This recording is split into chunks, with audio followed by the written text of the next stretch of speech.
You're not failing by accident. Something inside you wants it that way. The patterns in your life that seem to trip you up over and over, procrastination, perfectionism, the mysterious fear that makes you self-destruct just as you're getting ahead. These aren't random misfires. They're the revenge of something buried deep inside you. Carl Jung called it the shadow. To understand why you act against your own interests, even when every ounce of logic screams for you to do otherwise, you have to step outside the modern story you tell yourself. You don't merely lack willpower or knowledge. It isn't just stress, laziness, or a lack of motivation. It's much stranger and much more personal. History warns you about this dynamic compulsion. Jung, writing in the aftermath of World War I, looked out on a Europe swallowed by mass psychosis. Nations possessed by ideas they claim to hate, individuals falling into neurosis with every attempt at self-control. His piercing insight, the shadow is a moral problem. It becomes hostile only when ignored or misunderstood. That hostility isn't just political. It lives in the way you micromanage yourself at work, only to provoke burnout, in the way you chase approval in relationships, only to sabotage vulnerability, in your creative pursuits, where your own impossible standards strangle your talents. Why does this keep happening? No matter how much you analyze yourself or fill your feed with self-help hacks. If self-awareness is power, why do self-destructive habits intensify the more we psychoanalyze ourselves? The answer is devastatingly simple. The shadow is the sum of everything you deny, repress, or disown, especially the parts of your self-culture or your own values have convinced you are unacceptable. This rejected energy doesn't simply disappear. It operates autonomously, hijacking your intentions, morphing your will into passive sabotage.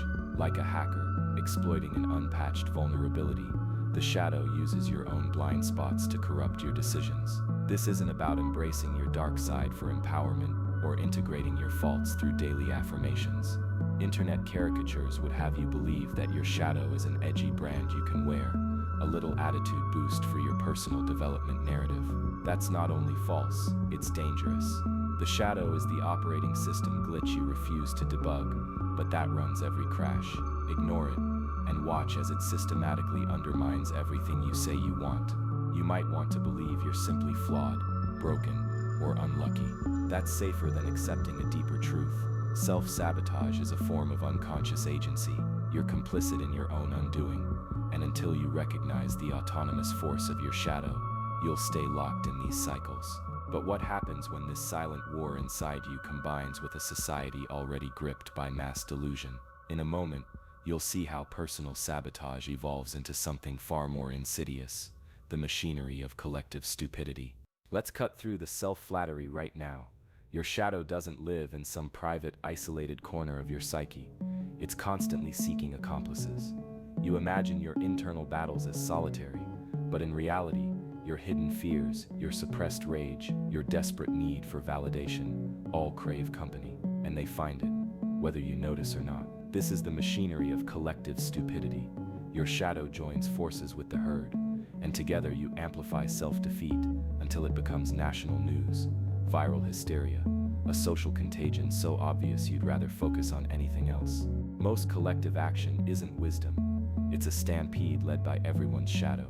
Carl Jung warned that individual neuroses unfurl into cultural psychosis, but Nietzsche saw the roots even deeper. What happens when your will to power, your core drive to shape your own life, is hijacked by the crowd? Here's Nietzsche's paradox. Morality is herd instinct in the individual. What you call your conscience is often just a trembling echo of the fear and desires swirling around you. Will to power, in Nietzsche's true sense, isn't about outward domination or the caricature of ruthless ambition. It's about self-overcoming, turning your instincts inwards and transforming your weaknesses into strengths. But the herd corrupts this. Instead of pushing yourself to think or act differently, you let that drive be repurposed. You crave likes instead of genuine respect. You signal virtue instead of practicing it. You destroy dissenters to dissolve your own insecurity. In the digital age, this isn't a metaphor, it's an hourly ritual. Social media is a digital petri dish. Your repressed impulses find viral expression, sanctioned and multiplied. Doom scrolling isn't a glitch, it's your shadow on parade, gathering reinforcements. Consider the Twitter mob, a faceless surge chasing outrage, boosting virtue so long as it's cheap, and punishing difference with manic satisfaction. You blend in, but in doing so you let your unique will to power be siphoned into the machinery of conformity. Here's a question you rarely ask yourself. If groupthink is safety, why do mobs turn self-destructive? Pop culture wants you to believe Nietzsche was prescribing dominance, dog-eat-dog cruelty, or the self-help gospel of manifesting your desires. Worse, internet alphas claim rebellion, even as they mimic each other's slogans and resentments. A herd in wolf's clothing. Every mass movement, every moral panic, is a bonfire built from private, unacknowledged weaknesses. You aren't just a victim of the herd, you are its fuel. So now you have to choose. Will you keep feeding your shadow to the mob, or start dragging it into the light?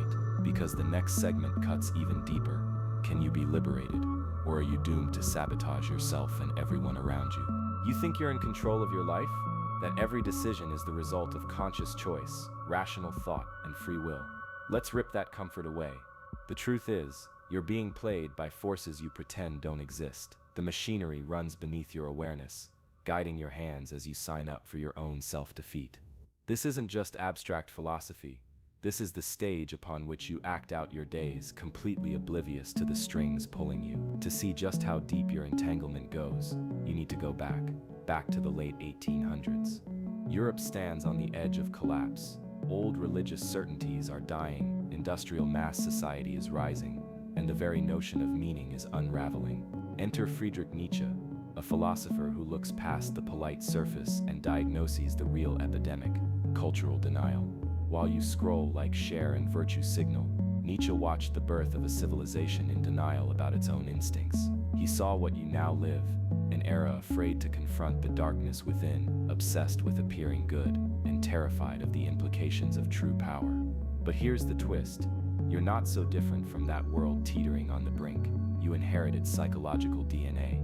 Algorithms mine your desires, social currents dictate your outrage, and yet you reassure yourself that you are free, responsible, aware. No, you aren't. You're complicit in your own weakness, locked in a cycle that cements not only your personal limitations, but the collective stupidity of the age. The irony is, with all your intellect and resources, you've become a marionette for your own neglected drives, sabotaging yourself at every turn. Do you sense the discomfort rising? That queasy feeling is not a bug, it's a clue. You're being summoned to confront the fact that your worst enemy might be the unconscious machinery operating your life. Deny it, and you guarantee your own sabotage. But admit it, and you face a terrifying question. What happens if you turn the spotlight onto those hidden forces? What if you're as much the problem as anyone else?